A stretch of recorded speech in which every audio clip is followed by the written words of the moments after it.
I'm so excited. I'm so excited for today's live. Dun, dun, dun, dun.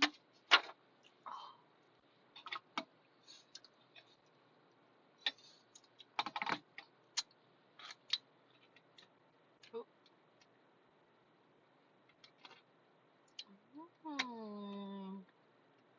Oh, this whole time I've been. Oh. I didn't know I could move the sun with my mirrors. I'm so glad we're reading today because I've been having a bad damn day. Me too. Get in line, bestie. Get in line. Me too. I had the worst day today. Your lives reduce my stress. Same for me. I was literally, as soon as I clocked out, I was just like, I can't wait to get home and just read. I cannot wait to get home and just read. Also, I hope that your day, I'm sorry that your day was shitty. I hope this makes your day a little better. Yeah. Is it buffering? No, it says I'm good. No, that's not how we're starting this live off today. I had enough things go wrong today. I don't need this to go wrong too. Okay. So, and on that note, I'll just go ahead and get started. Just let me brush up real quick on what the last thing. Oh, I didn't read to y'all the last time. That's right. I read these chapters by myself. I placed a palm on the desk. Oh, yes, the Duke. God, I can't wait till that man dies. If he dies. I hope he does die. I cannot wait. And I also can't wait for Hawk to find out exactly what the fuck he's doing. And I hope that's in this next chapter. I wanted to read so bad. To find out if... Oh, that's why. Okay, hold on. My phone is connected to Bluetooth, so... Oh. Let's see if turning that off is turning that off an option? No? End. Hello?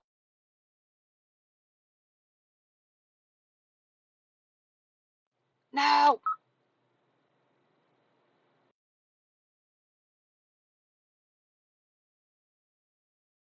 No! Ugh. Okay, hold on, y'all. I think I know why. I'm connected to my car's Bluetooth, so it's gonna buffer. Don't freak out. It's gonna buffer. I'm gonna disconnect from the Bluetooth, and then I'll be back, and hopefully we'll be okay. So just give me 1 second, and then I'll be back, and hopefully we'll be okay. So just give me 1 second.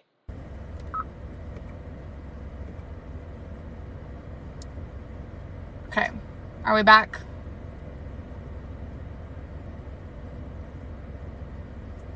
I'm just gonna turn off just turn off the AV. Are we good? And actually, I'm just gonna roll my windows down a little bit because it's not 1,000 degrees outside for once. Okay. Good. Okay.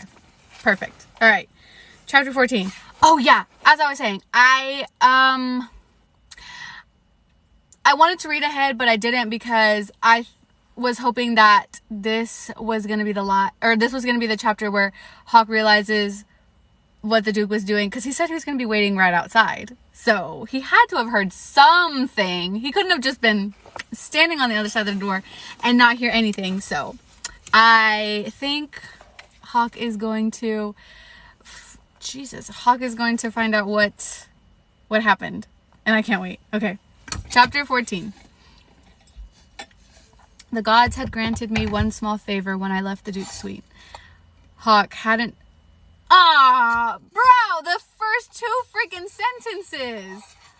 Hawk hadn't been waiting for me, and that had been a blessing. I had to stand beside the desk and pulled my arm away from my chest to place it beside my other. Not even when the 6th and 7th blows had felt like lightning streaking across my back. Mazine had watched every lash absorbed by my body with eager eyes. If the guards were aware, there was nothing I could do about that, or the bitter bite of shame that somehow burned worse than my back. But Victor knew. The knowledge was in the deep lines bracketing his mouth as we walked toward the staircase, each step tugging at the inflamed skin. He waited until the stairwell door closed behind us and then stopped on the landing, concern settling into his light blue eyes as he stared down at me. How bad was it? My hands trembled as I pressed them against the skirt of my gown. I'm fine. I just need to rest. Fine? His sun-kissed cheeks mottled? Sorry. Your breathing is rapid, and you're walking as if each step is a challenge. You have no reason to pretend with me. I truly didn't, but admitting how bad it was felt like I was giving Tierman what he wanted. It could have been worse. No! Are we still buffering? Dame tiempo para darte todo lo que tengo. Okay.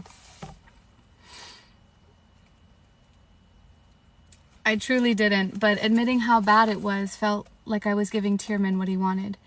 It could have been worse. Victor's nostrils flared. It shouldn't happen at all. I couldn't argue with that.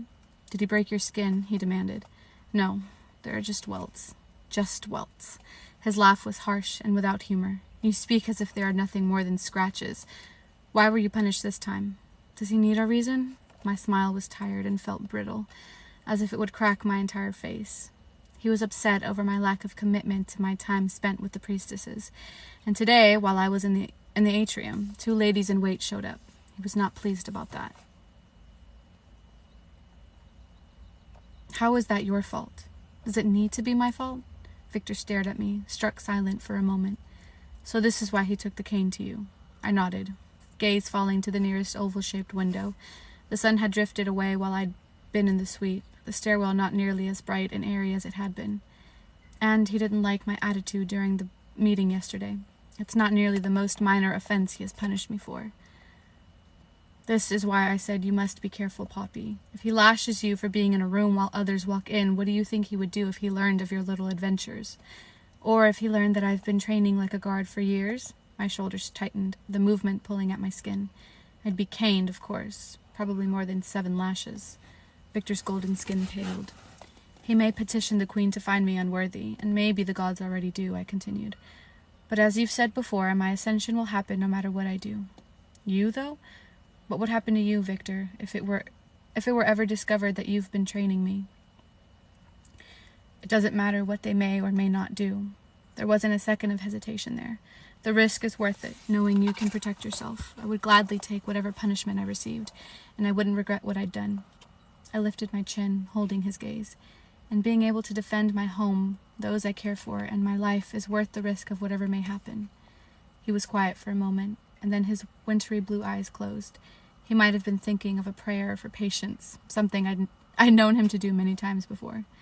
That brought another small smile to my lips. I'm careful, Victor. Being careful doesn't seem to matter. His eyes opened. I welcome the idea of the Queen summoning you to the capital sooner rather than later. I shivered as I started down the stairs, because then I couldn't be subjected to the Duke's lessons. Exactly. That was something to look forward to, especially since I planned on telling the Queen everything. Was he alone? I asked the guards, but they acted as if they had no idea who was in the room with him, he said. They always knew who was in with the Duke. They just hadn't wanted Victor to know, and I didn't either. He was alone. Liar. Why is she protecting him? He didn't answer, and I wasn't sure if that meant he believed me or not. I decided it was time to change the subject. How did you know where I was? Victor moved only a step behind me. Hawk sent one of the Duke's stewards for me. He was concerned about you. My heart skipped a beat. Over what? He said that both you and Tawny appeared distressed over the Duke's summons, Victor explained. He thought I could explain why. And did you? I told him there was nothing to be worried about, and that I would remain as your escort for the rest of the day. Victor's brow wrinkled as he casually took my arm, lending me his support. He wasn't exactly receptive, so I had to remind him that I was higher ranking than him. My lips twitched at that. I'm sure that went over well. As well as an avalanche. We rounded the next floor, the knowledge that I was getting closer to my bed keeping me going as I mulled over what Hawk had done. He's quite observant, isn't he? And intuitive. Yes, Victor sighed, obviously thinking that wasn't a good thing. Yes, he is. 3 dozen torches blazed beyond the rise, their flames a beacon of light in the vast darkness, a promise of safety to the slumbering city. I cast a longing look toward the bed, letting out a tired sigh. I'm sorry. Do y'all know what I just thought of? I was wondering why all those people like randomly joined my live just now. And I was thinking they probably saw someone reading and thought it was going to be one of those lives where a girl is getting railed while she's reading a book. Have y'all seen those? And so now I just can't stop picturing it. Like the disappointment and me doing a live like that. Goodbye. Goodbye. I cast a longing look toward the bed, letting out a tired sigh as I twisted the ends of my braid.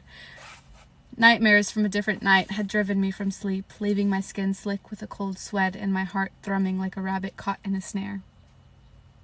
Y'all haven't seen those? Absolutely not. No. No, there's like lives where like a girl is like, okay, so she's laying on the bed, right? She's laying on her stomach on the bed, and all you can see is like the front half of her body and like the book, and then from like behind, she's literally being railed. Not in a good way, because I saw one earlier. No, yeah, they're pretty, yeah.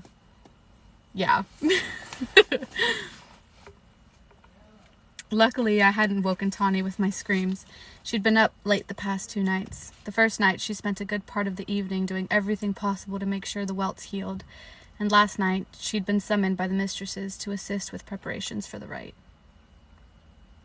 It is allowed because, like, they're not showing anything. And you can't tell because the girls that are doing it are just reading. Like me, like just straight through a book. Like, no emotion or anything. They're just straight up reading. I think my dog got out.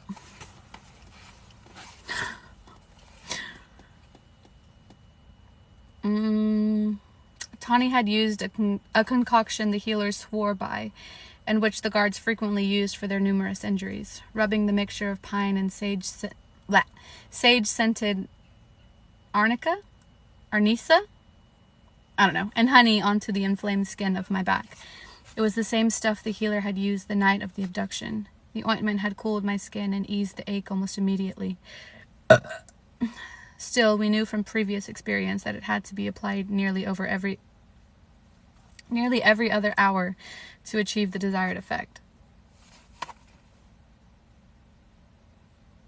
Temporarily suspended for calling someone a hot dog. Me suspended for literally just saying a swear word. A cuss word. And it had worked. By yesterday evening, there was only a twinge of discomfort, even though the skin was still pinker than normal. I hadn't been making light of what had occurred when I told Victor, and then Tawny, that it could have been worse. The welts would most likely be gone by the morning, and there'd be little, if any, pain. I was lucky I always healed quickly, and even luckier that Tierman hadn't been drinking red ruin the afternoon of my summons. The Duke had known my mother. How? As far as I knew, she'd never been to Macedonia, so that had to mean that the Duke had met her in the capital. It was rare for the Ascended to travel, especially such a great distance, but they'd obviously met. There had been such a strange look on Tierman's face when he spoke of her. Nostalgia mixed with, anger, perhaps? Disappointment? Did he get rejected by her mom? Was he in love with her mom, and her mom was just like, oh, that's what it is, isn't it? He had a thing for her mom. Or was I just looking for a reason for his treatment? As if there had to be something to explain his cruelty. There wasn't a lot that I knew about life, but I knew that sometimes there was no reason. A person, whether ascended or not, was who they were with no explanation. Sighing, I shifted my weight from foot to foot. I'd been holed up in my room the last 2 days, mainly because rest ensured that the ointment worked as fast as possible. and also because I was avoiding, well, everyone, but especially Hawk. I hadn't seen him since I'd stepped into the Duke's private office, and knowing that he'd sensed that something was wrong left me with a gurgling feeling of anxiety and embarrassment, even though what Tierman had done wasn't my fault. I just didn't want Hawk to figure out that something was wrong, and he was observant enough to do so. Granted, staying in my room for 2 days would probably also send up a red flag, but at least he hadn't borne witness to how carefully I had to move while my back healed. I didn't want Hawk to see me as weak, even though as the maiden he would expect exactly that. And maybe it had to do with the weird mix of relief and disappointment I felt every time he showed no recognition that he'd met me at the Red Pearl. Girl, he knows exactly who she is. He knows exactly who she is. Dragging my gaze from the bed, I returned to watch the torches beyond the rise. The fires were calm tonight, as they had been for several nights, but when the flames danced like mad spirits, driven by the winds of twilight. What? Okay. It meant the mist would not be far behind, and sweeping, terrible death followed the thick white fog. Absently, my hand slipped through the thin folds of the dressing gown to the bone handle of the dagger strapped to my thigh. My fingers curled around the cool hilt, reminding me that I would be ready if and when the rise fell, just as I would be ready if the Dark One tried to come for me again. My hand drifted from the handle to a few inches above my knee, brushing over the patch of uneven skin on my inner thigh. Hawk had come so incredibly close to touching the scar. What would he have done if he had? Would he have jerked his hand away, or pretended as if he hadn't felt anything? I pulled my hand away. I wasn't going to think about that. I curled my fingers into a fist as I cut off those thoughts. There was no reason to go down that road. Nothing good would come from doing so. It didn't matter if he recognized me or not, if I was just one of many girls he'd kissed in dimly lit rooms. It also didn't matter if he had gone back to the Red Pearl like he'd promised. I shook my head as if I could scatter my thoughts, but it didn't work. One thing I discovered over the last 2 days of near isolation was that I could continue telling myself it didn't matter, over and over. But it did. Hawk had been my first kiss, even if he didn't know that. Silvery moonlight seeped through the chamber as I crept silently toward the west windows. Placing my fingers on the cool glass, I counted the torches. 12 on the rise, 24 below, all aflame. Good. That was good. I pressed my forehead to the thin glass that did very little to keep the chill from finding its way into the castle. In the west, where the Carcedonia was settled between the Stroud Sea and the Willow Plains, there was no need for glass windows. Summer and spring were eternal there, where autumn and winter forever reigned here. It was one of the things I looked forward to when I returned to the capital. The warmth, the sunshine, the scent of salt and sea, and all the glittering bays and coves. Tawny, who had never seen the beaches, would absolutely love them. A tired grin tugged at my lips. When she'd been summoned by one of the mistresses, Tawny had sent me a look that said she might have been happier scrubbing and bathing chambers than spending the evening attempting to please the unappeasable. I often felt the same when it was time to meet with the priestess. I'd rather spend the evening plucking my own body hair from very sensitive areas than spending hours with that dragon of a woman. Perhaps I needed to be better at hiding how I felt when it came to her and the other priestesses. I still couldn't believe she'd gone to the Duke, all because I didn't spend half of my day listening to her and the others complain about everyone else. Wrapping my arms around myself, I wished for what felt like the 100th time that my brother was still in Macedonia. Ian had nightmares too, and if he were still here right now, he'd distract me with silly, made-up tales. Did he still have nightmares after his ascension? If not, then wasn't that something else to look forward to? My gaze traveled along the rise, catching sight of a guard patrolling along the top of the wall. I'd rather be out there than in here. The Ascended would be shocked to hear such a thing, as would most others. To even think it, that I, the maiden, the chosen, who would go to the gods, would want to exchange places with a commoner, a guard, would be an affront to not only the Ascended, but also to the gods themselves. All over the kingdom, people would do anything to be in the presence of the gods. I was privileged, no matter what I suffered, but at least if I were out there, on the rise, I could be doing something productive. I'd be protecting the city and all those who enabled me to have such a comfortable life. Instead, I was in here, reaching an all-new height of self-pity when in reality, my ascension would do more than protect one city. It would ensure the entire future of the kingdom. Ah! There it is! There it is. There it is. That's why they want her so bad. That's why both sides want her so bad. There it is. I was wondering what the hell her ascension had to do with everything. There it is. There it is. Wasn't that doing something? Oh, so whatever side she chooses. Okay, so hold on. Theory time. Okay, so if her ascension to this side. Okay. Let me think it through. Besties. Okay. So if she ascends on this side, then this side's safety. Okay. This side's future or safety is guaranteed. So that must mean if she also, can she ascend on the other side? So they're just like playing tug of war with her. They want her to like ascend on their side so that their side can be protected. Don't let Bianca's witchcraft trick you into spilling the beans. Yeah, I'm just theorizing here, okay? It's not a yes or no. You're not meant to answer. Okay, so then that must mean, where was she from? Was she stolen as a child? Where was she from? If she was raised with her, are her mother and her father even her real mother and father? What if this whole thing is just a big lie? It's gonna be horrible. It's gonna be horrible. Oh my gosh. Okay. I wasn't sure, and I wanted nothing more than to be able to close my eyes and find sleep. But I knew it wouldn't come, not for hours. On nights like this, when I knew sleep would evade me, I caved to the urge to sneak out and explore the silent and dark city until I found places that didn't sleep, spots like the Red Pearl. Unfortunately, that would be the height of stupidity after the attempted abduction. Even I wasn't that reckless, and a flame beyond the rise began to dance, snapping me forward. I pressed both palms to the window, staring at the fire and refusing to blink. It's nothing, I told the empty room. It's just a breeze. Another flash moved, and then another. Oh, and another. The whole line of torches beyond the wall ripping wildly, spitting sparks as the wind picked up.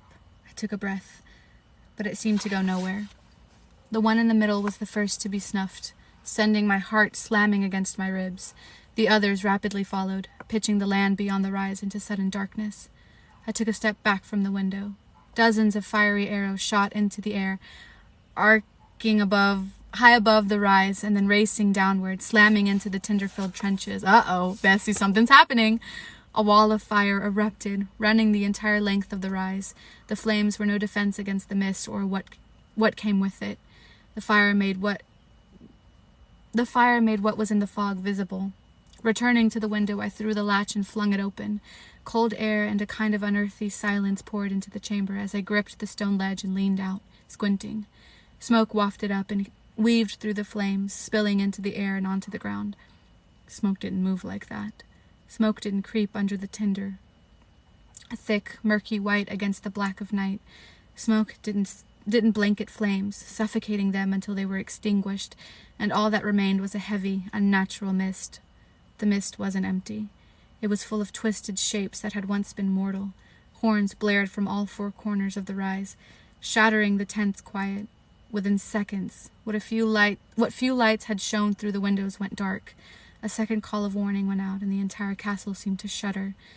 Snapping into action, I grabbed the window and latched it into place before I spun around. I'd have roughly 3 minutes, possibly less, before all exits were sealed. I started forward. A moment later, the adjoining door swung open and Tawny burst in, her white nightgown flowing around her and the massive brown and gold curls spilling over her shoulders. No, Tawny stumbled to a halt, the whites of her wide eyes a stark contrast to her brown skin. No, Poppy. Ignoring her, I raced over to the chest, throwing open the heavy lid and rooting around until I found the bow. Rising, I tossed it onto the bed. You cannot be planning to go out there, she exclaimed. I am. Poppy! I'll be fine. I situated the quiver along my spine. Fine? She gaped at me as I turned to her. I can't believe I have to point out the obvious, but here I am. You're the maiden, the chosen. You cannot go out there. If they don't kill you, his grace will if he catches you. He won't catch me. I snatched up a black, hooded cloak and shrugged it on, securing it at my neck and breast. The Duke will be hiding in his room behind a dozen royal guards, if not more, right alongside the Duchess. The royal guards will come for you. I retrieved the curved bow by the grip. I'm positive Victor left for the rise the moment he heard the horns. And Hawk? Their duty is to protect you. Victor knows I can protect myself, and Hawk won't even know I've left my room. I paused. He doesn't know about the servants' entrance. You're injured, Poppy. You're back. My back is almost completely healed. You know that. And what of the Dark One? What if this is a ploy? This is no ploy, Tawny. I saw them in the mist, I told her, and her face grayed. And if the Dark One tries to come for me, I will be ready for him too. She followed me as I crossed the room. Penelope Ball. Oh, she pulled out the full name!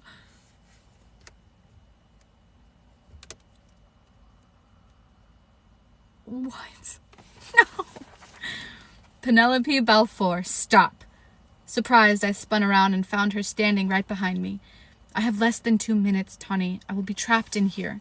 Where it's safe, she reasoned. I grasped her shoulder with my free hand. If they breach the walls, they will take the city, and they will find a way into the castle, and then there will be no stopping them. That I know. They got to my family. They got to me. I will not sit and wait for that to happen once more. Her eyes frantically searched mine. But you didn't have the rise to protect you then. That was true, but nothing is infallible, Tawny. Not even the rise. And neither are you, she whispered, her lower lip trembling. I know. She drew in a deep breath, her shoulders sagging under my hand. All right. If anyone comes, I'll tell them you're ill with fright and have locked yourself in the bathing chamber. I rolled my eyes. Of course you will. I let go of her shoulder. There are several bloodstone daggers in the chest and a sword under the pillows. Please tell me your head is not resting above a sword every night, Tawny demanded, voice ringing with disbelief. No wonder you have nightmares. Only the gods know what kind of bad luck using a sword as a pillow, Tawny. I cut her off before she really got going. If the castle is breached, use the weapons. You know how. I know. And she did only because I made her learn in secret, just like Victor had taught me. The head or the heart. I nodded. Be safe, Poppy, please. I will be so very disappointed if I'm assigned to serve the Duchess, or worse yet, given to the temple in service to the gods.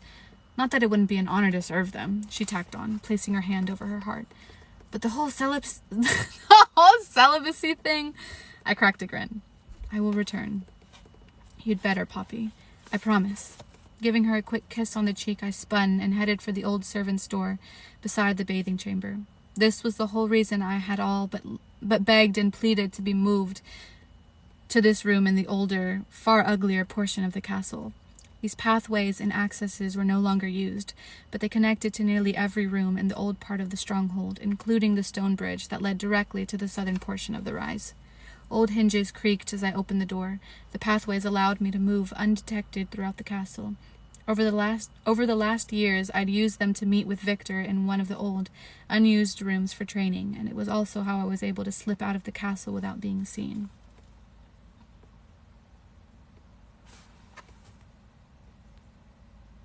Uh-oh. Uh-oh. Are we back? I think we're good. Okay.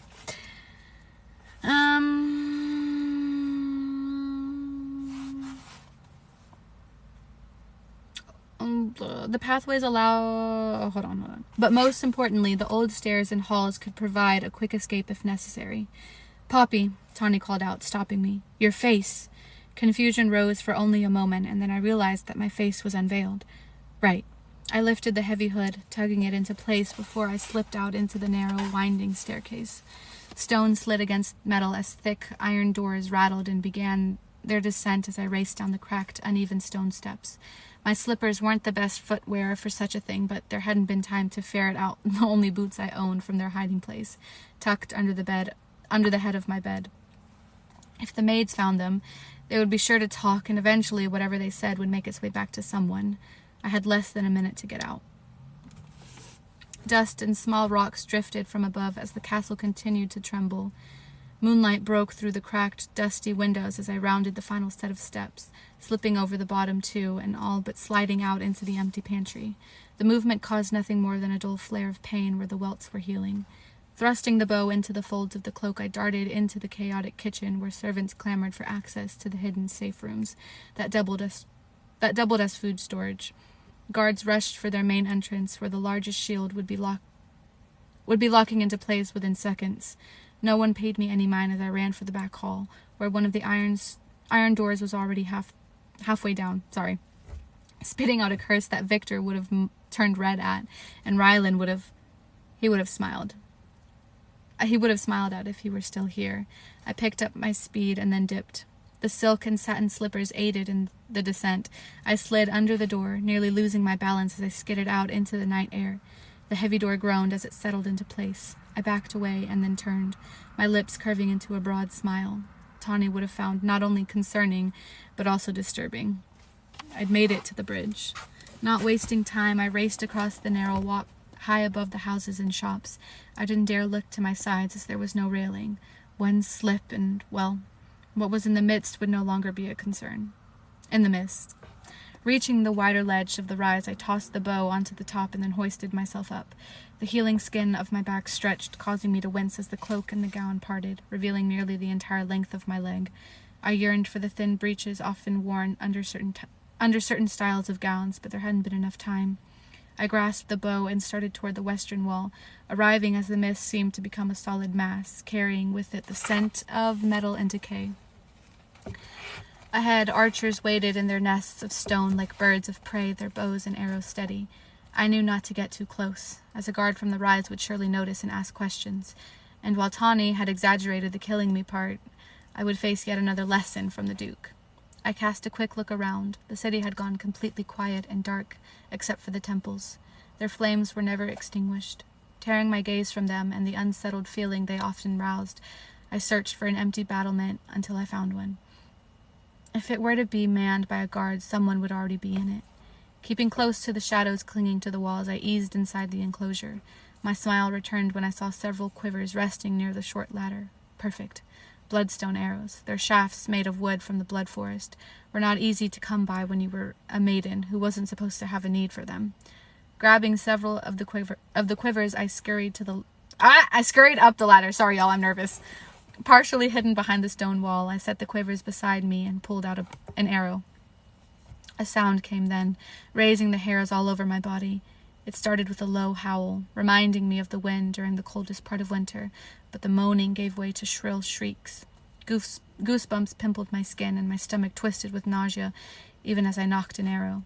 I would never forget that sound. It haunted my dreams, forcing me awake night after night. Shouts erupted from the ground, a call to fire. Sucking in a breath of awe, I watched the sky light up with burning arrows. They ripped through the encroaching mist as fire sprang to life once more, all around the rise, turning the night to silvery dusk. Guards waited on foot in front of the rise, their black armor making them nearly indistinguishable as I searched out the familiar white cape of a royal guard. There, I found pale blonde hair and a weathered face the color of sand. My heart skipped a beat. Toward the center stood Victor. I expected to see him where death now gathered, but a knot of fear still gathered in my breast. Victor was the bravest man I knew. What about Hawk? I had no idea if he was in the castle, stationed outside my door, believing I was inside or on the rise. Or, like Victor, perhaps he was beyond it. The knot expanded, but I couldn't let it grab hold of me. Keeping an eye on Victor, I curled my fingers around the string, pulling back as he donned his helmet. Another volley of arrows went up, these reaching farther. When they cut through the mist, I heard the screams, and then I saw them. Ew, no, I don't want to read this. I don't want to read this. Their pale bodies a milky white, leached of all color. Their faces sunken and hollow, eyes burning like fiery coal. Mouths opened wide, revealing two sets of jagged, serrated teeth. Their fingers were elongated into claws, and both their fangs and their claws could flay skin like the softest butter. I had the scars to prove it. They were what Marlowe and Ridley would have become if their lives hadn't been ended before it was too late. They poured out of the mist, the source of my nightmares, the creatures sent by the Dark One over a decade ago to rob my brother and me of our parents in a blood-soaked massacre. They were the evil ones who'd nearly killed me before my 6th birthday, clawing and biting in a frenzy of bloodlust. The Craven were here. Dun, dun, dun. Chapter 15. What are we reading to? Chapter 17? And now they swarmed the guards outside the rise, crashing into them in a wave that knew no fear or of death. Screams of pain and terror tore through the night, and my breath seized. In a matter of seconds, I lost sight of Victor. Uh-oh. Oh, is this it? Is this it, y'all? Is he gonna die? No, I whispered, fingers trembling around the string. Where was he? He couldn't have fallen. Not that quickly. Not Victor. I found him, holding his ground as he cleaved his sword through the air, slicing off the head of a Craven, as another launched itself at him. He spun, narrowly avoiding a swipe that would have torn through his breastplate. There was no time for relief. My gaze shifted as an archer's bloodstone arrow slammed into the head of a Craven, knocking it backward. Dark, inky blood spewed out of the back of its skull. I focused on another Craven, calming my breath until it was deep and slow like Victor had taught me. Years of training steadied my hand, but so did experience. This wasn't the first time I had aided the guards on the rise.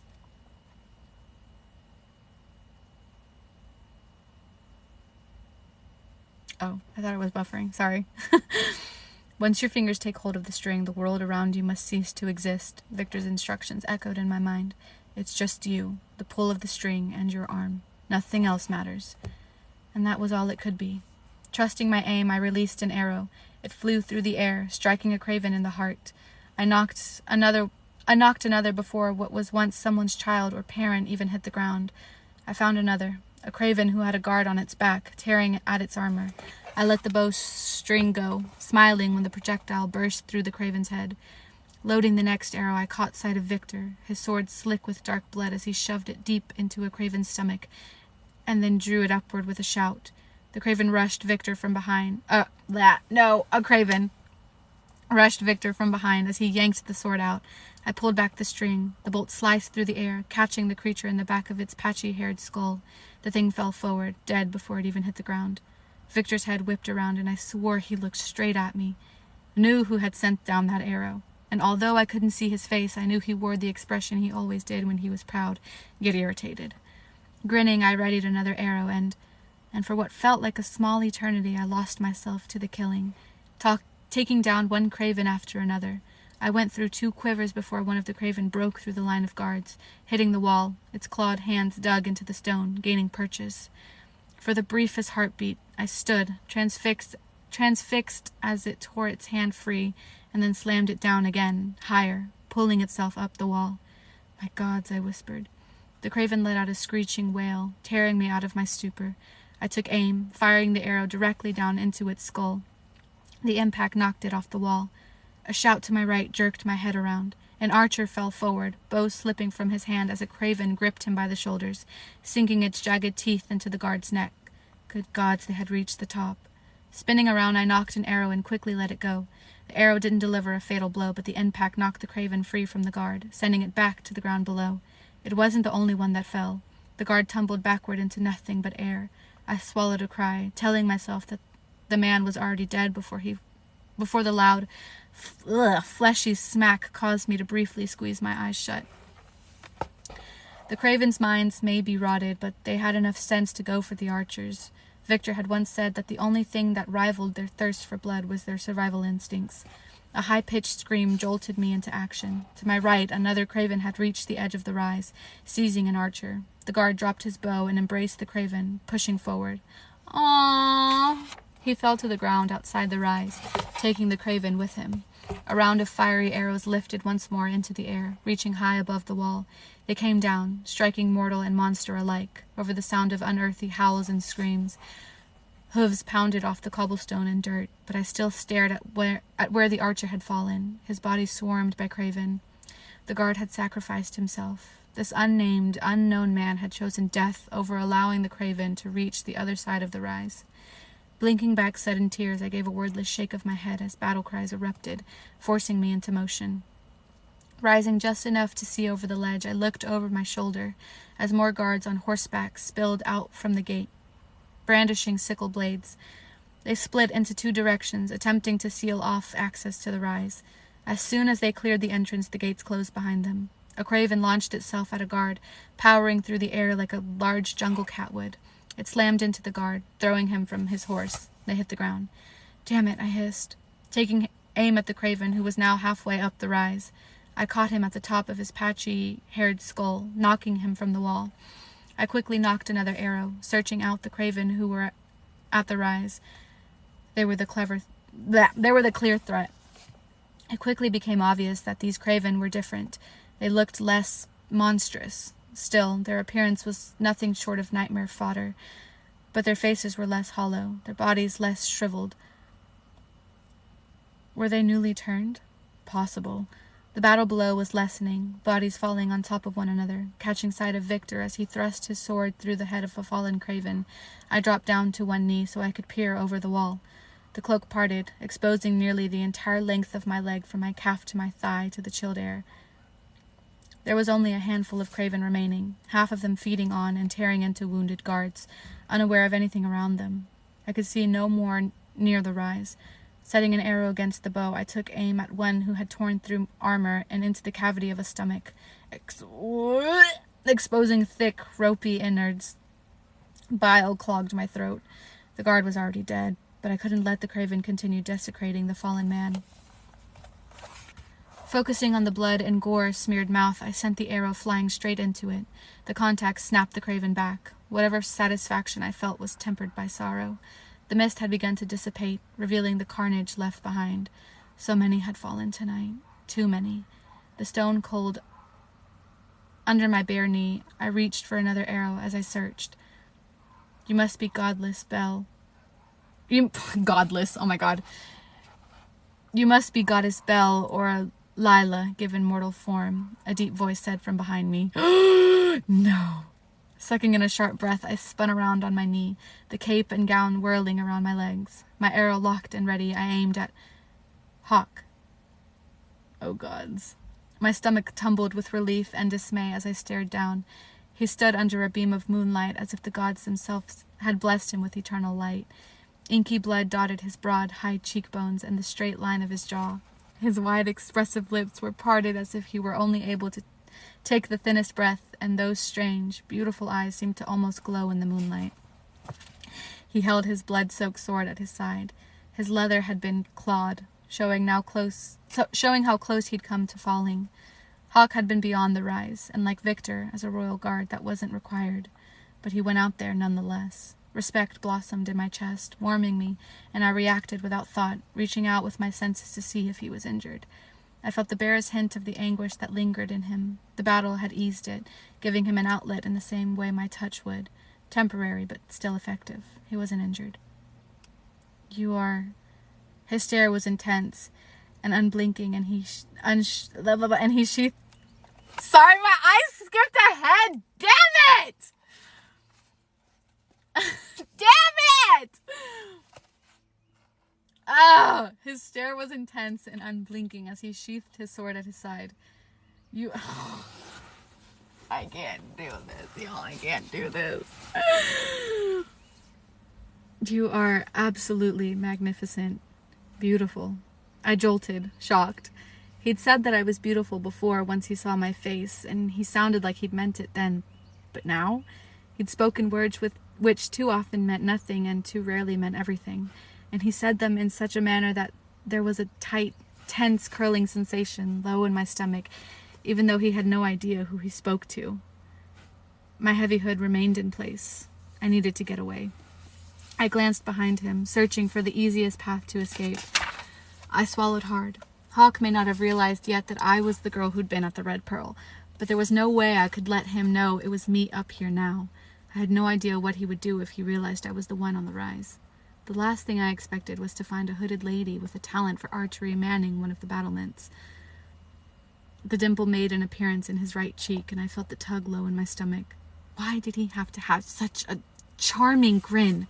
It was the kind I knew numerous others had fallen prey to. I doubted any of them regretted that fall. I knew I didn't. He extended his gloved hand. Ow! May I... No! Oh, shut up. Oh, my God. May I be of assistance? I have to read that monotone, because if I don't, I'm going to shove my head through the window. Anyway.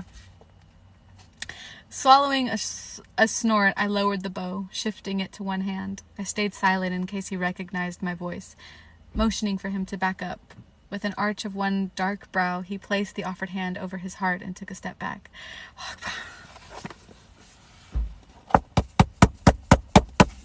can't do this.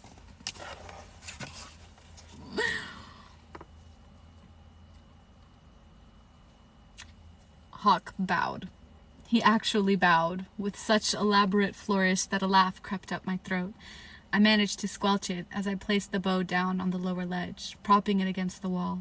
Keeping my gaze on him, I scooted to the ladder and slowly climbed down, not giving him my back. The sounds of fighting had all but ceased down below. I needed to get back to my room, but there was no way I could enter the castle the way I'd come out, not with Hawk here. That would rouse suspicion. I slipped the bow under my cloak, hooking it to my back. You know what my dumbass would have done? I would have, sorry, I'm like reading y'all's comments and trying to talk at the same time. It's not working out for me. I would have absolutely just figured that he knew who I was, and I would have been like, oh yeah.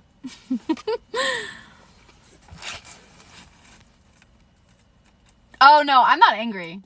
I just, physically, I can't express the things that this man makes me feel, so I have to release this giddy feeling out somewhere, and I usually take it out on my books. I usually just hit my books, or I hit my leg, or I'll like pound something. But no, I'm not angry. It's just I don't know what to do with myself, and Hawk is flustering the hell out of me, so it's not anger, I promise. The sounds of fighting had all but ceased down below. Oh wait, I already read that. I slipped the bow under my cloak, hooking it to my back. I flinched as it rested against the still healing welts. He trailed off, an odd look settling into his features. I couldn't decipher what it was. Suspicion? Amusement? Something entirely different. His eyes narrowed. Below, the heavy gates groaned as they reopened for the wounded and dead to be recovered. The craven would be burned where they lay. I moved to exit the battlement. Hawk smoothly blocked my path, and my heart turned over heavily as my hands tightened into fists. I forced my fingers to relax. The playful light in his eyes had faded. What are you doing up here? He recognized her. Whatever patience his curiosity had brought was gone. Brushing past him, I knew I would have to go to the ground and lose him in the crowd as people began to leave their homes to take stock of the losses. I didn't make it far. Hawk caught me by the arm. I think instinct sparked. Seizing control, I spun and twisted the arm that held mine, ignoring the faint burn along my back. The shock flickering over his face brought a savage smile to my lips. Popping up behind him, I dipped low and kicked out, sweeping his legs out from under him. He dropped my arm to throw out his hand, stopping his fall. His curse rang in my ears as I took off, racing out of the battlement and onto the inner ledge of the rise. The closest stairs were several yards. Something caught my cloak. The force spun me around and jerked me back against the wall. I started to pull away, but didn't make it more than a few inches. Looking down, I saw a dagger embedded deep in the wall. Catching my cloak, I was stunned. My mouth dropped open. Hawk stalked toward me, his chin lowered. That wasn't... No! Here we go. I have to read this monotone. I'm sorry. That wasn't very nice. Well, he wasn't going to think this was very nice either. I gripped the handle of the dagger, wrenching it free, flipping it so I held it by the blade. I cocked my arm back. Don't, he warned, stopping. I threw the dagger directly at his annoyingly handsome face. He spun, just as I knew he would. He caught the dagger by the handle, plucking it out of the air like it was nothing, and that was impressive, and I was jealous. No way could I have done that. I didn't even think Victor could. Eyes glittering like chips of gold, he tisked softly and started toward me once more. Pushing off the wall, I started running again, seeing the stairs up ahead. If I could make it to them! A dark form dropped down in front of me. My feet skidded and I slipped, losing my balance. Damn slippers and their smooth, soft sole. I went down hard on my hip, swallowing the cry of pain as I lanced up my lower back. At least I hadn't landed on my back. Hawk rose from a crouch, the dagger held at his hip. Now that really wasn't nice at all. How had he... Oh, he's something. Oh, he's something. My gaze flicked to the narrow ridge of the wall above. He'd run along that? It couldn't be wider than a few inches. He was insane. I'm aware that my hair is in need of a trim, but your aim is off, he said. You should really work on that since I'm quite partial to my face. My aim had been spot on. With a silent snarl, I waited until he was close enough, and then I kicked out, catching him in the lower leg.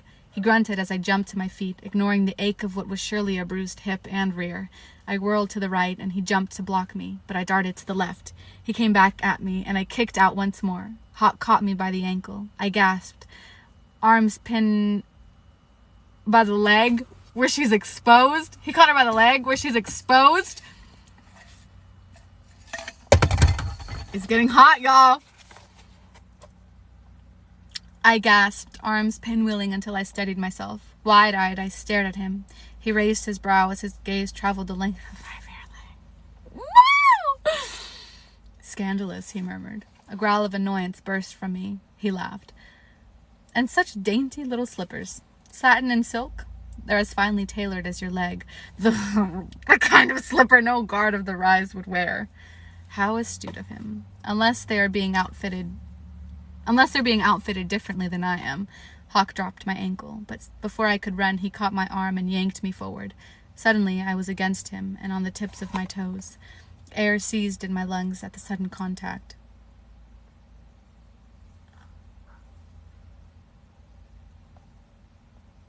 I don't know if I can read this out loud in the sentence that it's in, so I'm not going to read it. I'm going to read it. My breasts were flattened against the hard leather and iron of his stomach.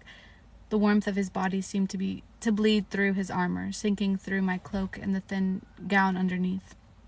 A flash of heat rolled through me as I dragged in a deep breath. Beyond the rot of craven blood, he smelled of dark spice and lush smoke.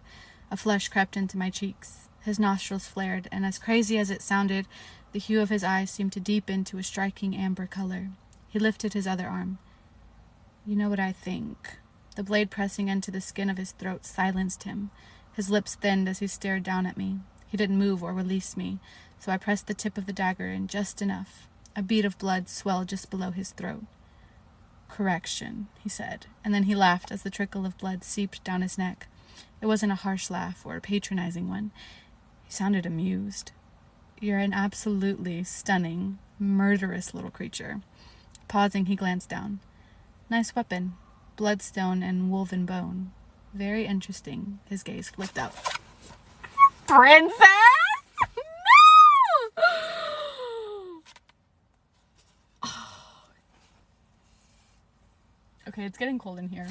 So I'm gonna roll up my windows real quick. Are the other ones rolled up? Y'all, this man is gonna be the death of me. And I thought Cassian was bad. This man is about to put me 6 feet in the ground. 6 feet in the ground. Oh my God. Chapter 16. The dagger. Damn it. I'd forgotten that he'd seen the knife at the Red Pearl. Gods, how could I forget that? I jerked the blade away, but it was too late. And it was also a mistake. Hawk's other hand moved, lightning quick, catching the wrist of the hand that held the weapon. You and I have so much to talk about. We have nothing to talk about, I snapped, irritated at myself for making not 1, not 2, but 3 incredibly foolish moves, and beyond frustrated with Hawks because he'd gained the upper hand. She speaks! He widened his eyes in false shock, and then dipped his chin, causing me to tense. I thought you liked to talk, Princess, he paused. Or is that only when you're at the Red Pearl? I said nothing. You're not going to pretend that you have no idea what I'm talking about, are you? He asked. That you're not her? I pulled on my arms. Let me go. Oh, I don't think so. He turned sharply, and suddenly my back and the bow were against the stone wall of the rise.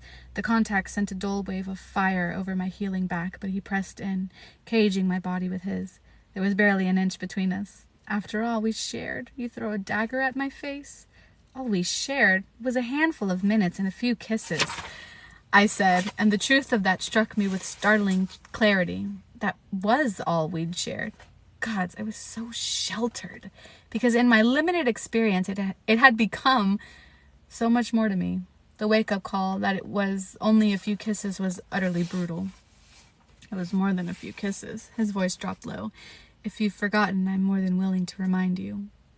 Okay, I'm confused now, because I thought he knew that the girl from the Red Pearl is also just Poppy. Like, I thought he knew that they were the same people, and that's why he asked when they were on their way to the Duke's office that he was like, it was you, wasn't it? And she was like, no, you're mistaken.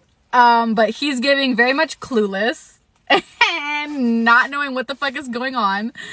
So, okay. Tiny coils of tension formed in my stomach. Part of me wanted to be reminded of what I surely had forgotten. Thank the gods the smarter, logical part of me won out. There was nothing worth remembering. Now you insult me after throwing a dagger at my face? You've wounded my tender feelings. Tender feelings, I snorted. Don't be overdramatic. Hard not to be when you threw a dagger at my head and then cut my neck, he shot back, his grip on me surprisingly gentle compared to the hardness of his tone. I knew you'd move out of the way. Did you? Is that why you tried to slice open my throat? His golden eyes burned from beneath heavy, thick lashes. I nicked your skin, I corrected, because you had a hold of me and wouldn't let go. Obviously, you haven't learned anything from it. I've actually learned a lot, Princess. That's why your hands and your dagger aren't getting anywhere near my neck. Oh, my dad's here. His thumb slid over the inside of my wrist as a reminder, and my fingers spasmed around the handle of the weapon. But if you let go of the dagger, there isn't a whole lot of me Wait, what? But if you let go of the dagger, there's a whole lot of me I'll let your hands get close to. Ew. I choked on my next breath. Did he not realize who he was speaking to? Was the sound of my voice so common that he had no idea it was me? But if he hadn't figured it out yet, that meant I still had the advantage. A small one, but still. How generous of you, I retorted. Once you get to know me, you'll find that I can be quite benevolent. I have no intention of getting to know you. So, you just make a habit of sneaking into the rooms of young men and seducing them before running off? What? I gasped. Seducing men? Isn't that what you did to me, Princess? His thumb made another slow sweep along the inside of my wrist. You're ridiculous, I sputtered. What I am is intrigued. Groaning, I pulled at my arms, and he chuckled in response, eyes reminding me of pools of warm honey. Why do you insist on holding me like this? Well, besides what we went over already, which is the whole being partial to my face and my neck thing, you're also somewhere you're not supposed to be. I'm doing my job by detaining and questioning you. Do you typically question those on the rise who you don't recognize like this? I challenged. What an odd method of interrogation. Only pretty ladies with sharply bare legs. Sharply, my god. No! Is it skipping? It seems good now? Okay.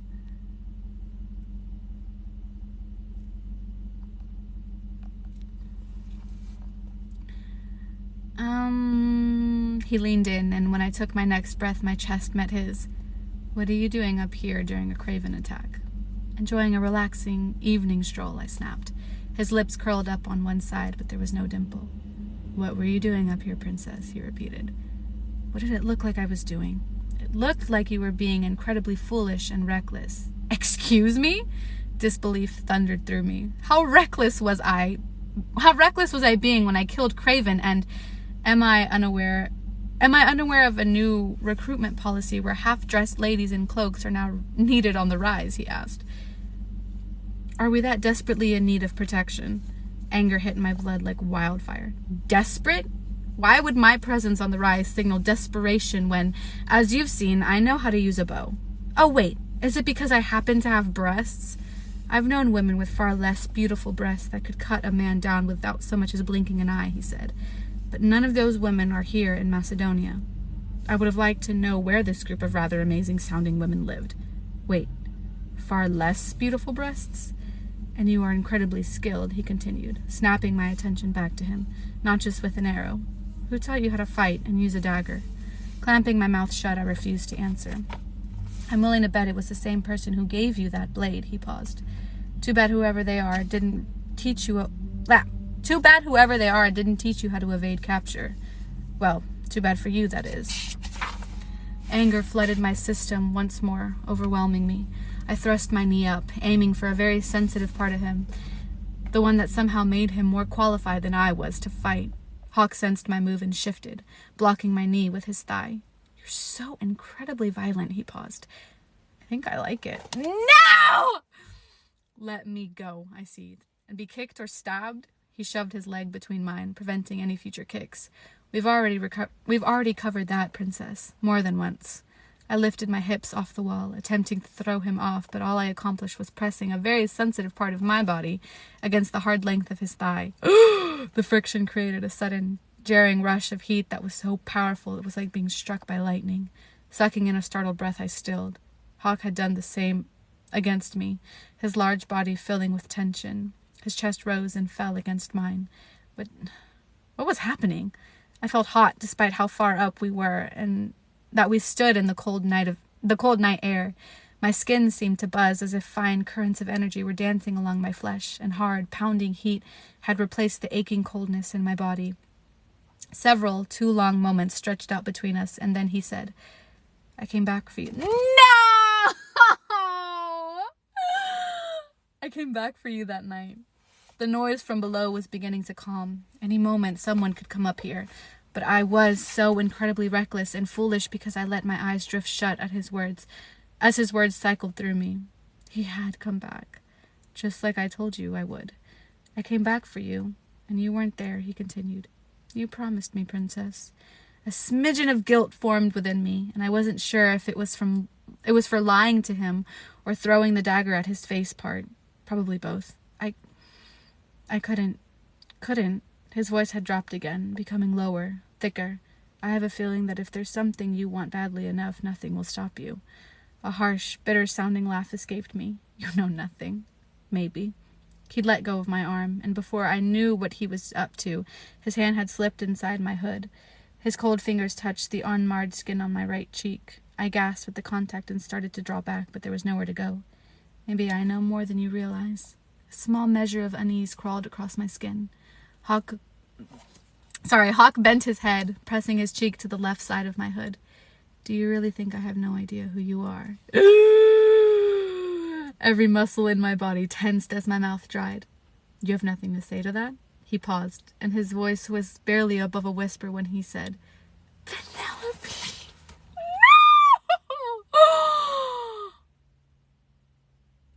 Oh my God. Damn it. I exhaled noisily, unsure if I was relieved or afraid that I no longer had to wonder if he knew. The confusion spiked my irritation into uncharted territories. Are you just now figuring that out? If so, I'm concerned about you being one of my personal guards. He chuckled deeply, the sound infuriatingly infectious. I knew the moment you removed the veil. My lips parted to a thin inhale. Why didn't you say something then? To you, he asked, or to the Duke? Either, I whispered. I wanted to see if you'd bring it up. Apparently you were just going to pretend that you're not the same girl who frequents the Red Pearl. I don't frequent the Red Pearl, I corrected. But I hear you do.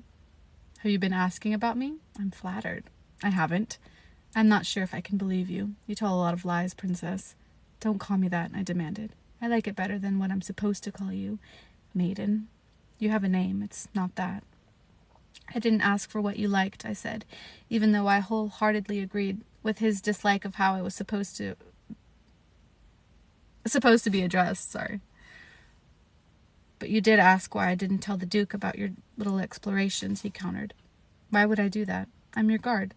If I were to betray you, then you wouldn't trust me, and that would definitely make my job of keeping you safe much harder. His very logical reasoning for not saying anything carried a bitter bite of disappointment, and I didn't even want to delve into why. As you can see, I can keep myself safe. I see that, He drew back, brows furrowed, and then his eyes widened just a fraction, as if he'd figured something out. "Hawk!" a voice called out from the ground below, causing my heart to tip. Oh, I know what he figured out. Yup, I know what he figured out. Okay, so he works for the dissenters. He's a fucking dissenter. Fuck. Oh my god. I cannot. Sorry, y'all. There is a hair. I got it. There's a hair in my mouth. Sorry. I'm gonna say this once, and if I sound like an idiot, then I sound like an idiot. Are Hawk and Prince Castile the same person? Are Hawk and Prince Castile the same person? Don't answer that. Because that was a little suspicious as to how he just connected the dots. Fuck, my brightness is dimming and I don't want it to. Now I can barely see my screen. But anyway, what was I saying? It's a little suspicious how the person that tried to abduct Poppy gets stabbed. You know, she evades him, stabs him, whatever. They go away hurt, right? And the only person that person brought up was him, who we know was supposed to be Prince Castile, right? So now Poppy is over here saying, I know, obviously I can defend myself and I can protect myself. And he says, I can see that. And then he realizes that's why the guard that was sent to kidnap Poppy came back injured. And he's either a high-ranking, oh my god, I lost my train of thought. A high-ranking dissenter or Atlantean, or he is fucking Prince Castile. Like, there's no other way. And it's so crazy how he just happened to be appointed to Poppy to be her guard after that. So, I'm so confused with this train of thought. I know it made no sense whatsoever, but it made sense up here to me. It made sense up here to me. Okay. Yeah. I know he's probably not, but he has to be someone up there on the other side to make that realization. Yeah.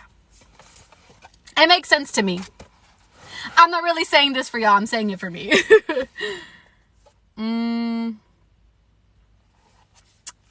His gaze searched the darkness of my hood for a moment, and then he looked over his shoulder. Everything is fine. You need to let me go, I whispered. Someone is bound to come up here. Someone is bound to come up here. My skin. My job would be so much easier if I didn't have to worry about you sneaking out to fight the Craven, or meet random men in places like the Red Pearl, he continued.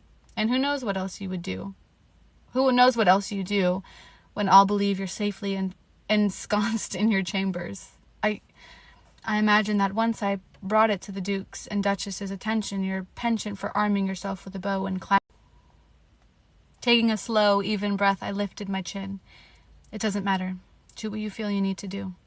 Hawk stared down at me for so long it felt like a small eternity had passed, and then he let go of me, stepping back. Cold air blew in between us. You better hurry back to your chambers, Princess. We'll have to finish this conversation later. No! Hold on. Are we back?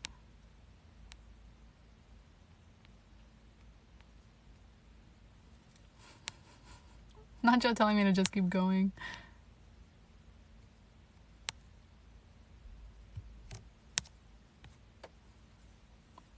Is it still skipping? Or are we good? Are we good or are we good? Since it's buffering, I'm gonna turn up my brightness.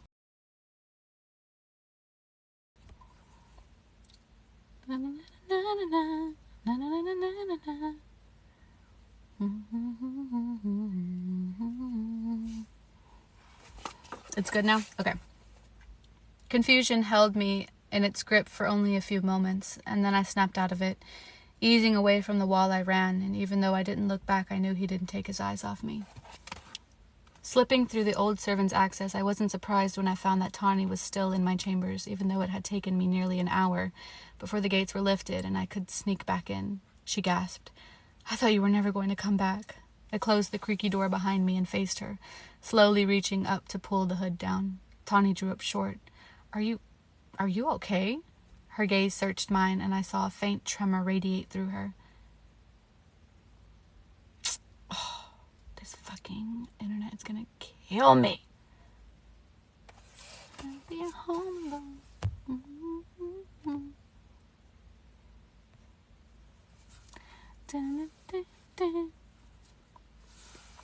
Okay, well, I'm gonna set up my... Should I set up my ring light now? I'll wait. Ooh, my phone's about to die too. Oops. Was it bad? The attack? Opening my mouth, I had no idea where to start. Recalling all that had happened, I leaned against the door. My confrontation with Hawk still had my heart pounding. My mind was a confusing mess, and my stomach churned with the knowledge that the Craven had reached the top of the rise. Poppy, she whispered. I decided to start with the most important. There were a lot of them. Dozens. Her chest moved as she took in a deep breath. And I wasn't sure if she really wanted to know, but to be in the dark was far more dangerous than fear of the truth, and several of them reached the top of the rise. Warmth to beat back some of the coldness. There were just so many of them that they basically swarmed the front line. If there'd been more, they would have breached the wall. It's more than possible. Stepping away from the fire, I let my cloak fall in a messy puddle. I slipped off the bow, carefully placing it in the chest before I closed the lid.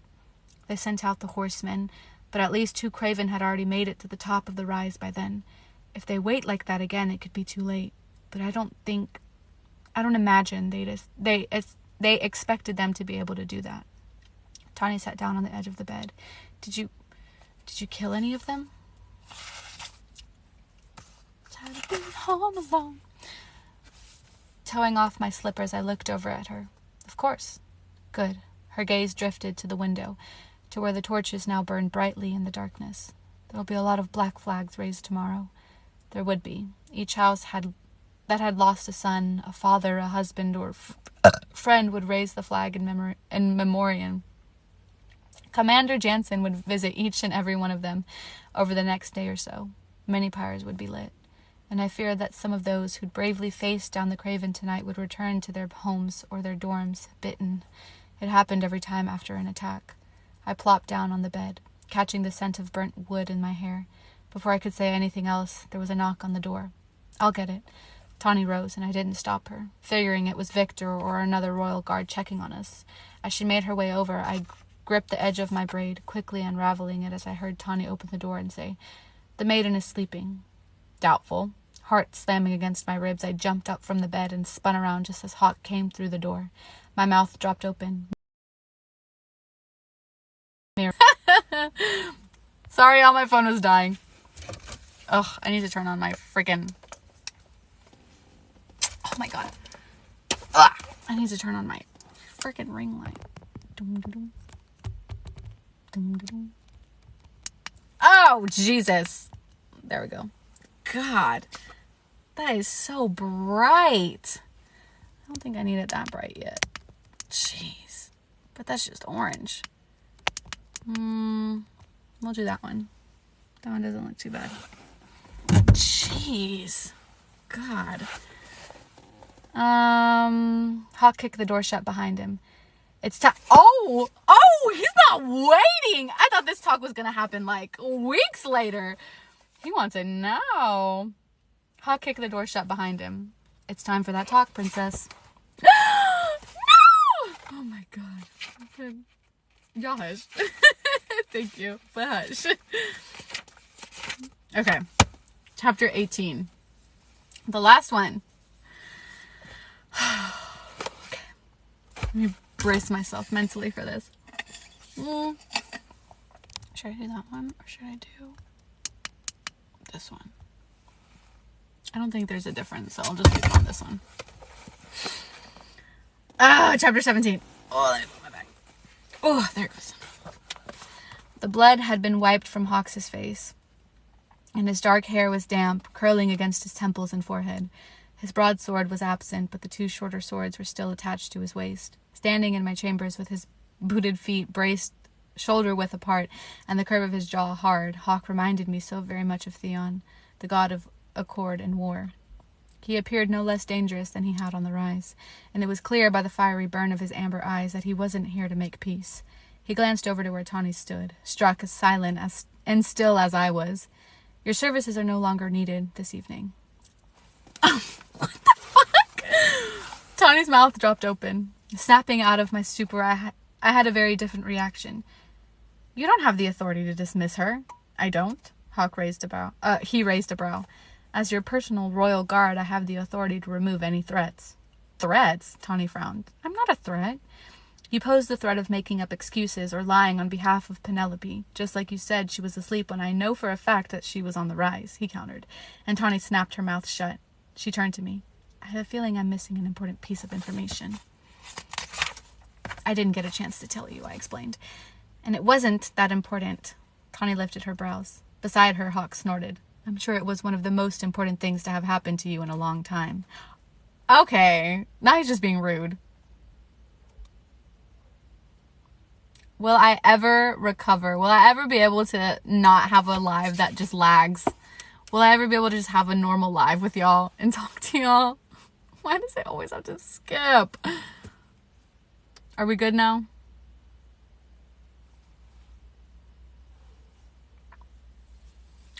Just trying to be at home alone. You're good now. He didn't have to say that. No, he didn't. And I was just about to say that. That was out of pocket and kind of rude. My eyes narrowed. You have an overinflated sense of involvement in my life if you really think that. I think I have a good grasp of just how much of a role I play in your life. Doubtful, I parroted back. I do wonder if you actually believe half the lies you tell.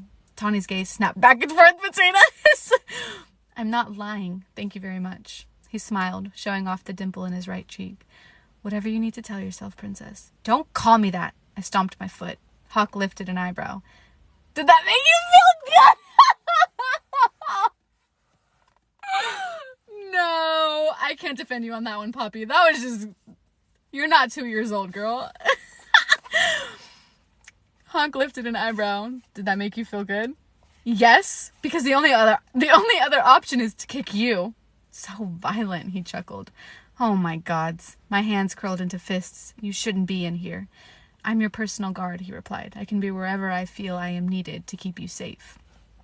And what do you think you need to protect me from in here? I demanded, looking around. An unruly bedpost I might stub my toe on? Oh wait, are you worried I might faint? I know how good you are at handling such emergencies.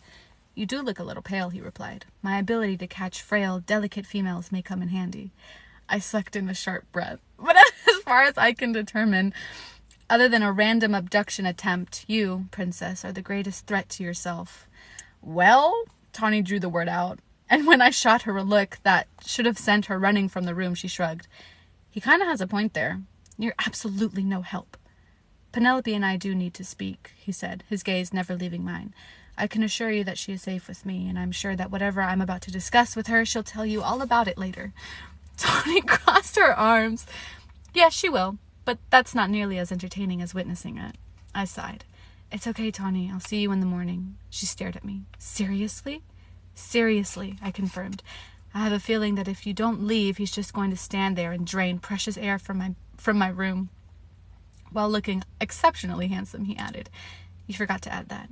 A short, light giggle left Tawny. I ignored the comment, and I would like to get some rest before the sun rises. Tawny exhaled loudly. Fine. She glanced over at Hawk. Princess. Oh my gods, I muttered, a dull ache pulsing behind my eyes. Hawk watched Tawny, waiting until she had slipped through the adjoining door before saying, I like her. Good to know, I said. What is it you wish to talk about? That couldn't wait until the morning. His gaze slid back to me. You have beautiful hair. I blinked. My hair was unbound, and without seeing it, I knew it was a mess of crimpled waves. I resisted the urge to touch it. Is that what you wanted to talk about? Not exactly. Then his gaze dipped and roamed slowly, staring at my shoulders, moving all the way down to the tips of my toes. His stare was heavy, almost like a touch, and a flesh followed him in its wake. It was at that exact moment I remembered that not only was my face uncovered, but I was also wearing only a thin sleeping gown. I knew that with the light of the fire and the oil lamps behind me, very little of the shape of my body was hidden from Hawk. The flush deepened, becoming headier. Whatever. I'm flustered. We're not going to talk about this.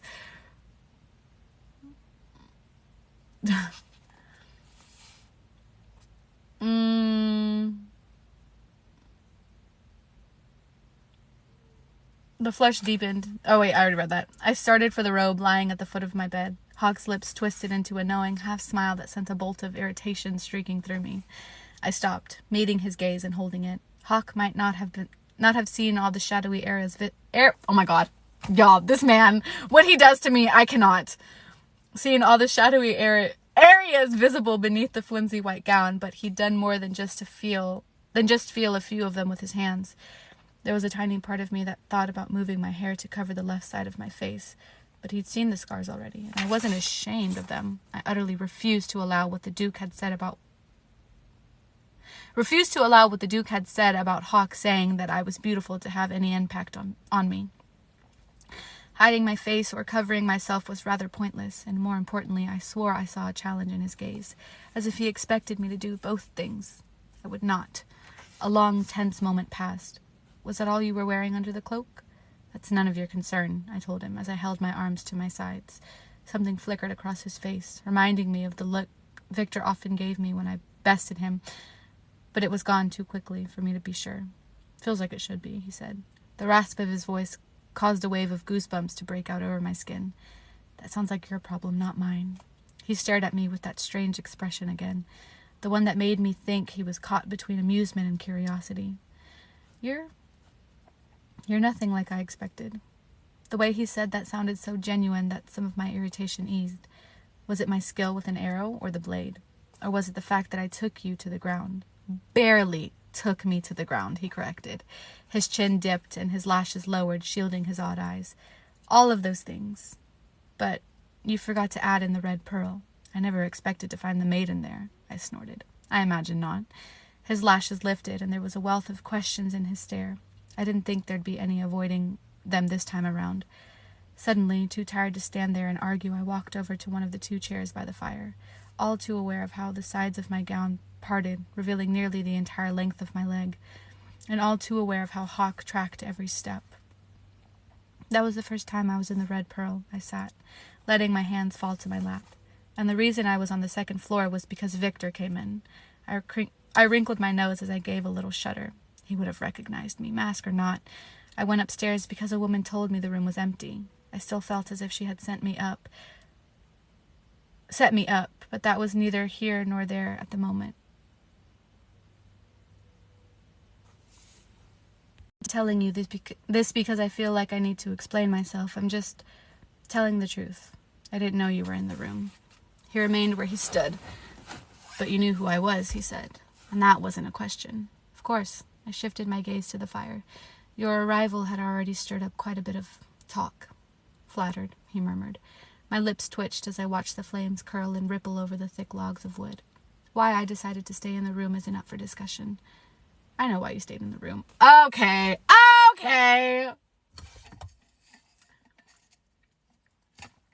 You do? It makes sense now. I thought back to that night and remembered what he had said. He seemed to sense that I was there to experience, to live. Now that he knew what I was, it would make sense. But that still wasn't something I was willing to discuss. What are you going to do about me being on the rise?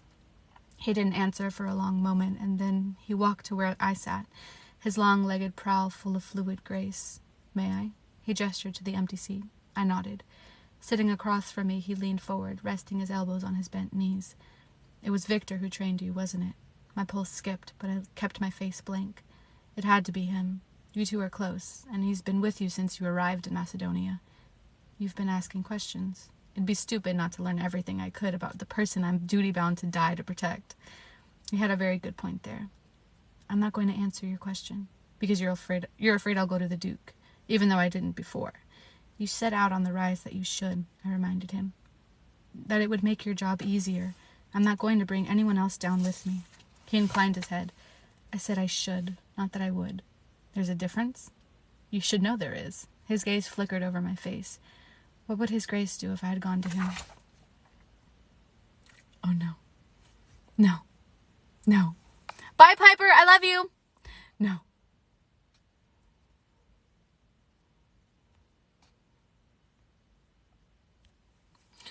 My fingers curled inward. It doesn't matter. Then why did you say I had no idea what he'd do? You sounded as if you were going to say more, but stopped yourself. I looked away, staring at the fire. I wasn't going to say anything. Hawk was quiet for a long moment. Both you and Tawny reacted strangely to his summons. We weren't expecting to hear from him. The lie rolled off my tongue. There was another pause. Why were you in your room for almost 2 days after being summoned by him? Sharp, biting pain radiated from where my nails dug into my palms. The flames were dying, flickering softly. What did he do to you? Hawk asked. His voice too soft. Suffocating shame crept up my throat, tasting acidic. Why do you even care? Why wouldn't I? He asked. And again, he sounded unbelievably sincere. My head turned before I realized what I was doing. He'd sat back, hands curled around the arms of the wingback chair. You don't know me. I bet I know you better than most. He'd crept into my cheeks. That doesn't mean you know me, Hawk. Not enough to care. I know you're not like the other members of the court. I'm not a member of the court, I pointed out. You're the maiden. You're viewed as a child of the gods by the commoners. They see you higher than an ascended, but I know you're compassionate. The night at the Red Pearl, when we talked about death, you genuinely felt sympathy for any losses I'd experienced. It wasn't a forced nicety. How do you know? I'm a good judge of people's words, he remarked. The fuck is that supposed to mean? You wouldn't speak out of fear of being discovered until I referred to Tawny as your maid. You defended her at the risk of exposing yourself, he paused. And I saw you. Saw what? He tipped forward again, lowering his voice. I saw you during the city council. You didn't agree with the Duke and Duchess. I couldn't see your face, but I could tell you were uncomfortable. You felt bad for that family. So did Tawny. No offense to your friend, but she looked half asleep throughout most of that. I doubt she even knew what was going on. I couldn't exactly argue that point, but what he had seen was me briefly losing control of my gift. However, that didn't change the fact that I wasn't okay with what was happening to the Toulis family. And you know how to fight, and fight well. Not only that, you're obviously brave. There are many men, trained men, who wouldn't go out on the rise during a Craven attack if they didn't have to. The Ascended could have gone out there, and they'd have a higher chance of surviving, yet they didn't. You did. I shook my head. Those things are just traits. They don't mean you know me well enough to care about what does and doesn't happen to me. His eyes fixed on me. Would you care about what happens to me? Well, yes. My brows knitted in a frown. I would, but you don't know me. I snapped my mouth shut. Damn it. You're a decent person, Princess. He sat back. That's why you care. And you're not a decent person? Hawk lowered his gaze. I'm many things. Decent is rarely one of them. Here we go, y'all. With the trauma. Here we go. This is going to be so fun. I'm so ready for this. I had no idea how to respond to that little bit of honesty. You're not going to tell me what the Duke... Oh my God, you're not going to tell me what the Duke did, are you? He sighed, his back bowing slightly in the chair. You know, I'll find out one way or another. I almost laughed. I was confident that was one thing no one would ever speak about. If you think so. I know so, he replied, and a heartbeat passed. It's weird, isn't it? What is? His gaze met mine again, and I felt a hitch in my chest. I couldn't look away. I felt ensnared. Now it feels like I've known you longer. You feel that way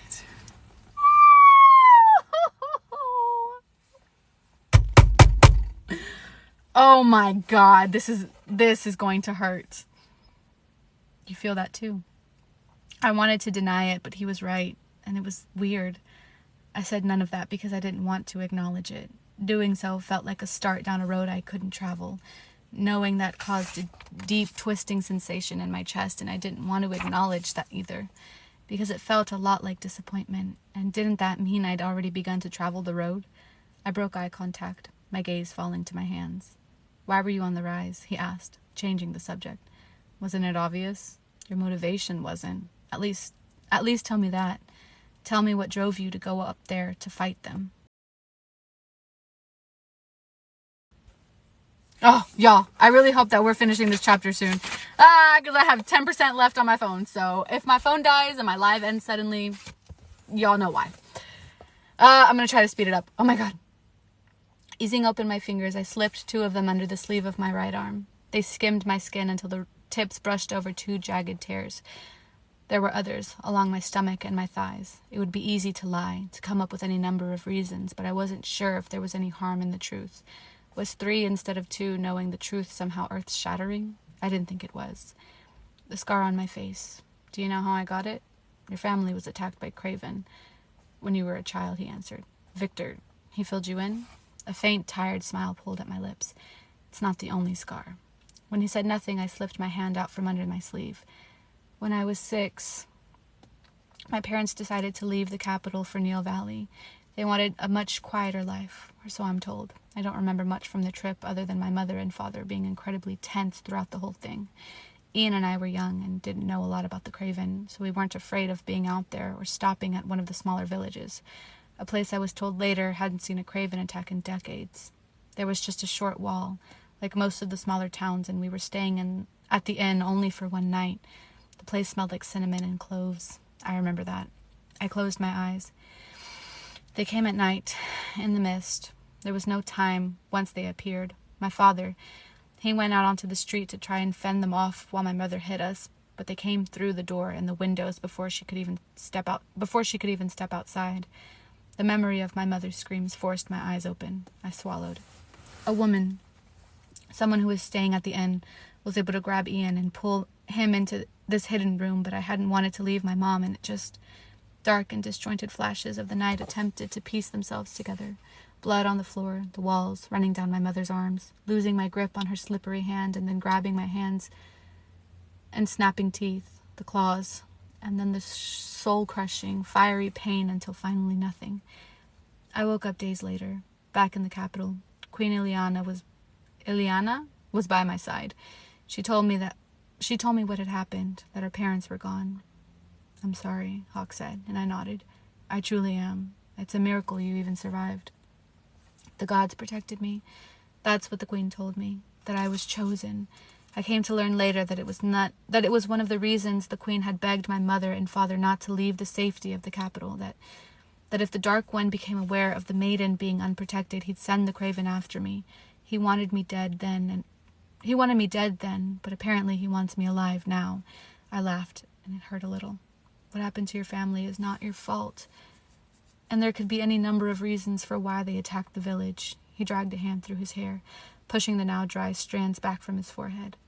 What else do you remember? No one. No one in that inn knew how to fight. Not my parents, none of the women, or even the men. They all relied on the handful of guards. I rubbed my fingers together. If my parents knew how to defend themselves, they could have survived. It might have been just a small chance, but one nonetheless. Understanding flickered across Hawks's face.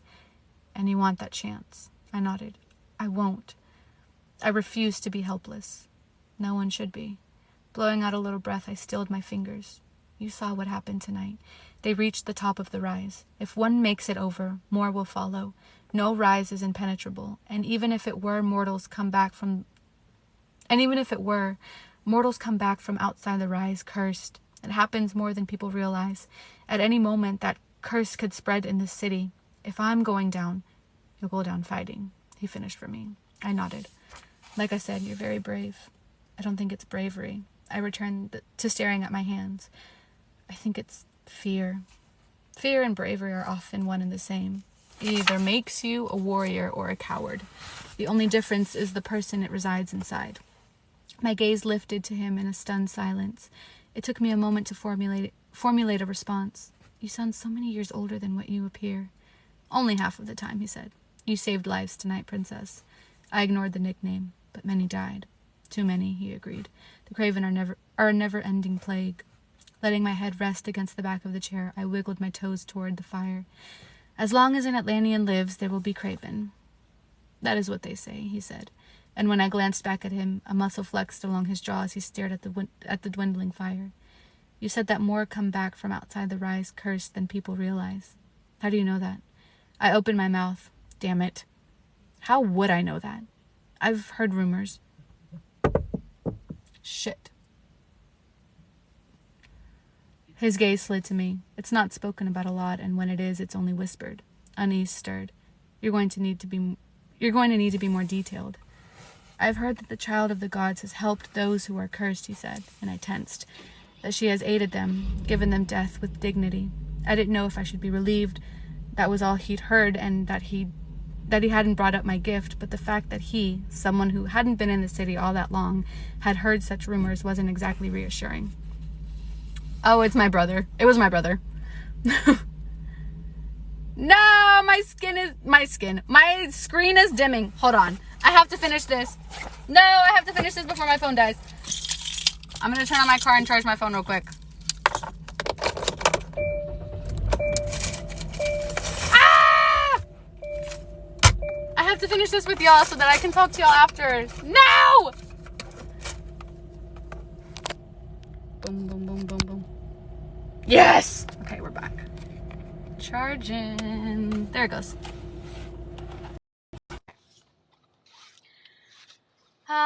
And I also think my ring light is about to die because it's starting to dim. So, that's great. Okay. Ah! I have to... Everything's going wrong. Okay. If Victor found out that Hawk had heard such a thing, he would not be happy.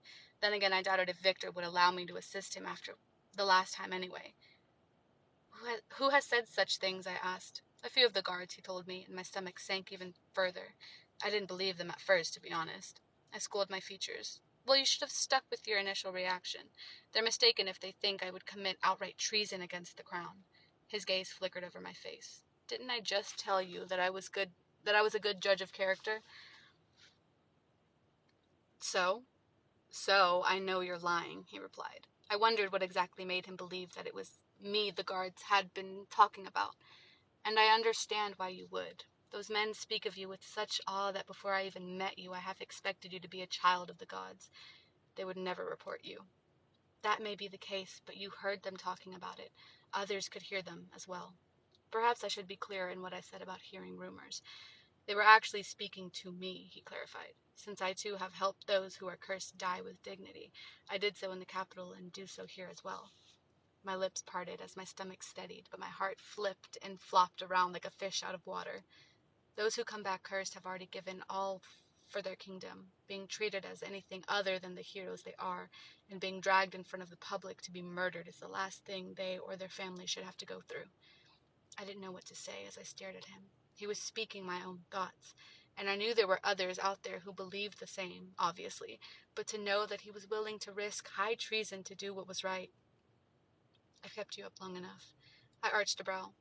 That is all you have to say about me being on the rise? I ask only one thing of you. He rose, and I prepared for him to tell me to stay away from the rise.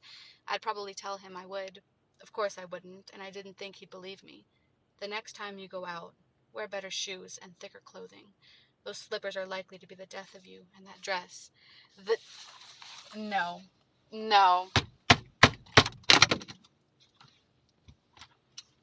My bad, y'all. My bad, y'all.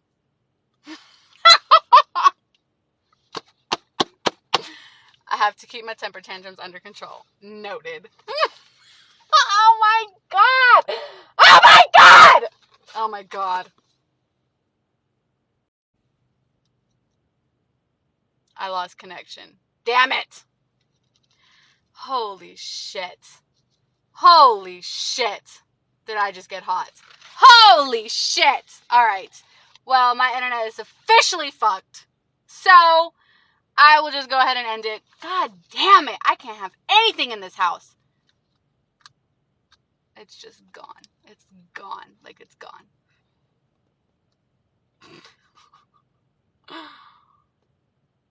Holy Spirit, activate. My ring light is dying. My phone is dying. My internet is shit. I'm dropping my phone. It's just, this has been a messy live. 23-22 next. Okay. Oh my god. When's the next live? What's tomorrow? Thursday? What chapter are we on? We just finished 18. No, we just finished 17. And the next chapter that we're reading is 20-22. Do that trend with the ring light. The I wanna ruin the friendship. Is it that one? Where they're like looking up and it's hearts in their eyes. I actually did want to do that, but I don't do my makeup enough to like do a trend like that. I have to hold the ring light like right here. I'm just going to end it. Okay, I'm going to schedule a live for tomorrow, and I can read 2 chapters tonight. 2 chapters is nothing. And I have nothing else to read, so... Because I finished The Witch's Heart today, and I'm really sad. It was a really good book. It got a lot of shit on TikTok, I saw, and I don't think it deserved that shit. It wasn't the best book I ever read, but it definitely didn't deserve to be shit on the way it was. So I'm writing up a review, and I will have it posted soon. I love you till infinity. I don't know what trend that is. I'll have to look it up. Alright, I'm going to schedule a live for tomorrow.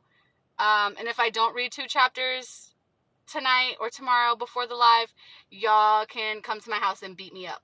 But that's not going to happen. So I am going to read 2 chapters. Okay.